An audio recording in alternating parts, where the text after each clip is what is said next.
इससे targeted, transparent और leakage free delivery में सभी को बड़ी मदद मिलेगी।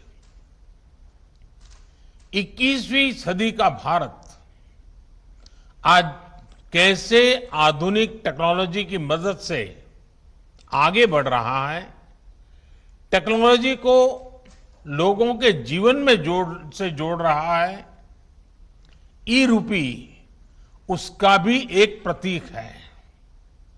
और मुझे खुशी है कि ये शुरुआत उस समय हो रही है जब देश आजादी के 75 वर्ष पर अमृत महोत्सव मना रहा है।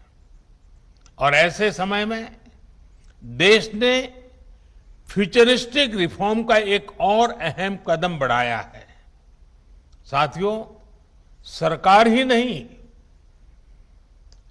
अगर कोई सामान्य संस्था या संगठन किसी के इलाज में, किसी की पढ़ाई में या दूसरे काम के लिए कोई मदद करना चाहता है तो वो कैश के बजाय ई-रूपी दे पाएगा। इससे सुनिश्चित होगा कि उसके द्वारा दिया गया धन उसी काम में लगा है जिसके लिए वो राशि दी गई है। अभी शुरुआती चरण में ये योजना देश के हेल्थ सेक्टर से जुड़े बेनिफिट्स पर लागू की जा रही है। मान लीजिए कोई ऑर्गेनाइजेशन सेवा भाव से भारत सरकार के द्वारा जो मुफ्त वैक्सीन दी जा रही है उसका लाभ लेना नहीं चाहता है, लेकिन जो प्राइवेट अस्पतालों में जहां कुछ कीमत देकर के वैक्सीन चल रही है उसमें भेजना चाहता है।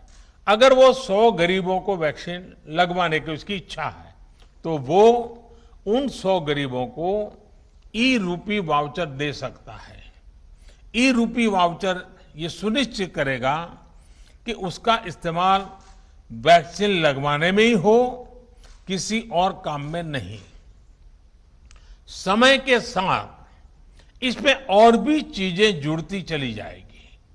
जैसे कोई किसी के इलाज पर खर्च करना चाहता है, कोई टीबी के मरीज को सही दवाओं और भोजन के लिए आर्थिक मदद देना चाहता है, या फिर बच्चों को, गर्भवती महिलाओं को भोजन और पर्यावरण से जुड़ी दूसरी सुविधाएं पहुंचाना चाहता है, तो ई-रूपी उनके लिए बहुत मददगार साबित होगा। यानी ई-रूपी एक तरह से पर्सन के साथ साथ पर्पज स्पेसिफिक भी है। जिस मकसद से कोई मदद या कोई बेनिफिट दिया जा रहा है वो उसी के लिए प्रयोग होगा, ये ई-रूपी सुनिश्चित करने वाला है। कोई अब अगर चाहेगा कि वो वृद्धाश्रम में 20 नए बेड लगवाना चाहता है तो ई-रूपी वाउचर उसकी मदद करेगा। कोई किसी क्षेत्र में 50 गरीबों के लिए भोजन की व्यवस्था करना चाहता है तो ई-रूपी वाउचर उसकी मदद करेगा। अगर कोई गौशाला में चारे की व्यवस्था करना चाहता है तो ई-रूपी वाउचर उसकी भी मदद करेगा। इसे अगर राष्ट्रीय परिप्रेक्ष्य में देखें तो अगर सरकार द्वारा किताबों के लिए पैसा भेजा गया है तो ई-रूपी ये सुनिश्चित करेगा कि किताबें ही खरीदी जाएं। अगर यूनिफॉर्म के लिए पैसा भेजा है तो उससे यूनिफॉर्म ही खरीदी जाए। अगर सब्सिडाइज खाद के लिए मदद की है तो वो खाद खरीदने के लिए ही काम आए। गर्भवती महिलाओं के लिए दिए गए कैश से सिर्फ पोषक आहार ही खरीदा जा सके, यानी पैसा देने के बाद हम उसका जो इस्तेमाल चाहते हैं ई रूपी वाउचर उसे सिद्ध करेगा। साथियों, पहले हमारे देश में कुछ लोग चाहते थे कि टेक्नोलॉजी, और वो कहते भी थे कि टेक्नोलॉजी तो केवल अमीरों की चीज है, भारत तो गरीब देश है, इसलिए भारत के लिए टेक्नोलॉजी का क्या काम। जब हमारी सरकार टेक्नोलॉजी को मिशन बनाने की बात करती थी तो बहुत से राजनेता, कुछ खास किस्म के एक्सपर्ट्स उस पर सवाल खड़ा करते थे। लेकिन आज देश ने उन लोगों की सोच को नकारा भी है और गलत भी साबित किया है। आज देश की सोच अलग है, नई है। आज हम टेक्नोलॉजी को गरीबों की मदद के, उनकी प्रगति के एक टूल के रूप में देख रहे हैं। आज दुनिया देख रही है कैसे भारत में टेक्नोलॉजी पारदर्शिता और ईमानदारी ला रही है, कैसे टेक्नोलॉजी नए अवसरों को पैदा करने में, उन्हें गरीबों को सुलभ बनाने का काम कर रही है, और कैसे टेक्नोलॉजी सरकार और लाल फीताशाही पर सामान्य मानवीय की निर्भरता को कम कर रही है। आप आज के ही यूनिक प्रोडक्ट को देखिए। आज हम यहां तक इसलिए पहुंचे हैं क्योंकि देश ने जनधन खातों को खोलने, उन्हें मोबाइल और आधार से जोड़ने और जैम जैसी व्यवस्था के लिए वर्षों मेहनत की है। जब जैम को शुरू किया गया था तब बहुत से लोग इसके महत्व को नहीं समझ पा रहे थे, लेकिन इसकी अहमियत को हमने लॉकडाउन के समय देखा।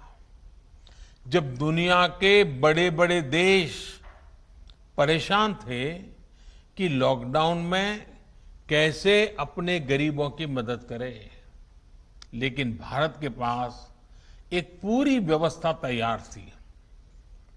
दूसरे देश अपने यहां के पोस्ट ऑफिस और बैंक खुलवा रहे थे, तो वहीं भारत महिलाओं के बैंक खातों में सीधे आर्थिक मदद भेज रहा था। બે કાર, મોબાઈલ અને કારમાં ઉપયોગી ઇન્સ્ટ્રુમેન્ટ મળીને કુલ 37,35,000નો મુદ્દામાલ કબજે કર્યો। બનાસકાંઠાના થરાદ પાસે કેનાલમાંથી એક્ટિવા સાથે આધેડની લાશ મળી આવી। એક્ટિવા પાસે આધેડ કેનાલમાં ડૂબતા મોત, સ્થાનિક તરવૈયાઓએ લાશને બહાર કાઢી। વેપારીએ પહેરેલા દાગીના ગાયબ થતા હત્યાનું अनुमान। डीबीटी के माध्यम से, डायरेक्ट बेनिफिट ट्रांसफर के माध्यम से लोगों तक पहुंचा रही है। लगभग 90 करोड़ देशवासियों को इसके तहत किसी न किसी रूप में लाभ हो रहा है। राशन हो, एलपीजी गैस हो, इलाज हो, स्कॉलरशिप हो, पेंशन हो, मजदूरी हो, घर बनाने के लिए मदद हो, ऐसे अनेक लाभ डीबीटी से मिल रहे हैं। पीएम किसान सम्मान निधि के तहत 1,35,000 करोड़ रुपए सीधे किसानों के बैंक अकाउंट में पहुंचाए गए हैं। इस बार तो किसानों से जो गेहूं की सरकारी खरीद हुई है उसका लगभग 85,000 करोड़ रुपए सीधा किसानों के बैंक खाते में ही ट्रांसफर किया गया है। इन सारे प्रयोगों का बहुत बड़ा लाभ ये हुआ है कि देश के करीब करीब 1.25 लाख करोड़ रुपए से अधिक गलत हाथों में जाने से बचे हैं। साथियों, भारत आज दुनिया को दिखा रहा है कि टेक्नोलॉजी को एडप्ट करने में, उससे जुड़ने में वो किसी से भी पीछे नहीं है। इनोवेशंस की बात हो, सर्विस डिलीवरी में टेक्नोलॉजी के इस्तेमाल हो, भारत दुनिया के बड़े देशों के साथ मिलकर ग्लोबल लीडरशिप देने की क्षमता रखता है। पिछले 7 सालों में भारत ने अपनी प्रगति को जो गति दी है, उसमें टेक्नोलॉजी के सही इस्तेमाल की बड़ी भूमिका है।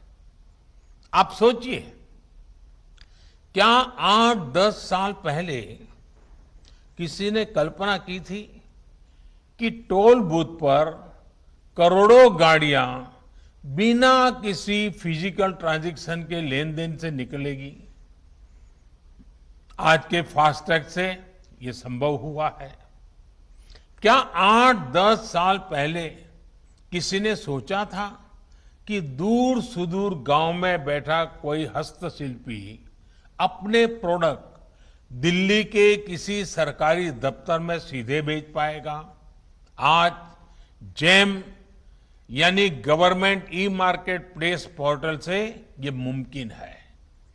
क्या 8-10 साल पहले किसी ने सोचा था कि हमारे सर्टिफिकेट्स, डॉक्यूमेंट्स हर समय डिजिटली हमारी जेब में होंगे और हर जगह एक क्लिक पर इस्तेमाल हो पाएंगे?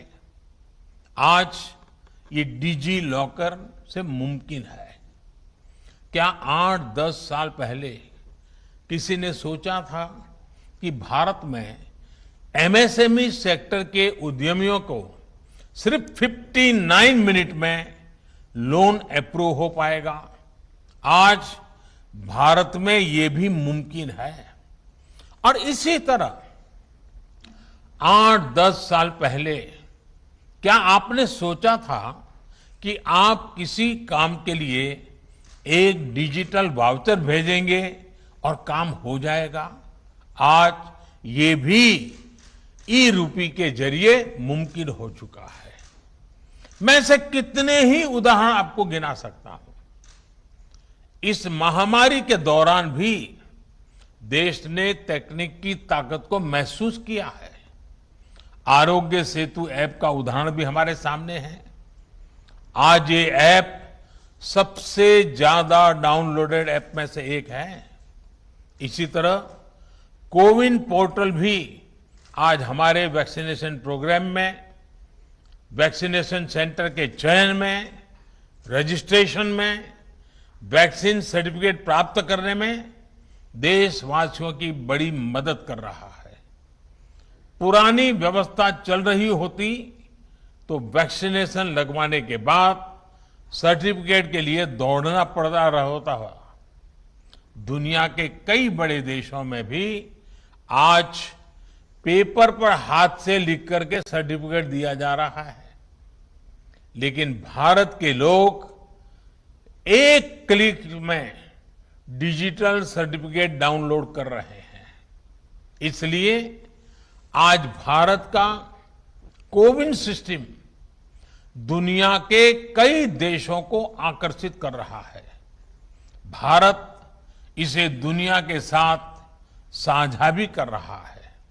साथियों, मुझे याद है कि 4 साल पहले जब भीम ऐप लॉन्च किया गया था, तब मैंने कहा था कि वो दिन दूर नहीं जब अधिकांश बिजनेस ट्रांजैक्शन नोट और सिक्कों के बजाय डिजिटली होंगे। तब मैंने ये भी कहा था कि इस बदलाव से सबसे अधिक गरीबों, वंचितों, छोटे व्यापारियों, किसानों, आदिवासियों का सशक्तिकरण होगा, वो एम्पावर होंगे। आज हम ये साक्षात अनुभव कर रहे हैं। हर महीने यूपीआई ट्रांजैक्शन के नए रिकॉर्ड बन रहे हैं। जुलाई महीने में 300 करोड़ से अधिक ट्रांजैक्शन यूपीआई से हुए हैं, जिसमें 6 लाख करोड़ रुपए का लेन देन हुआ है।